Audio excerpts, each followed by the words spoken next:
ஆச்சி பாதாம் ட்ரிங்க். ஆச்சி பாதாம் ட்ரிங்க் ஒன்னு வாங்கினா ஒன்னு ஃப்ரீ. இந்திய பங்கு சந்தை புதிய உச்சத்தை தொட்டு உள்ளதால் முதலீட்டாளர்கள் மகிழ்ச்சி அடைந்து உள்ளனர்.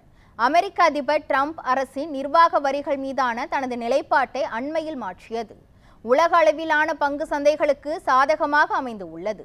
மேலும் அதில் குறிப்பாக இந்திய பங்கு சந்தைகள் கடந்த வாரம் முதலே நல்ல ஏற்றம் கண்டு வந்தன. தேசிய பங்கு சந்தை குறியீட்டு எண் நிஃப்டி 439 புள்ளிகள் உயர்ந்து 23,846 முடிவடைந்தது.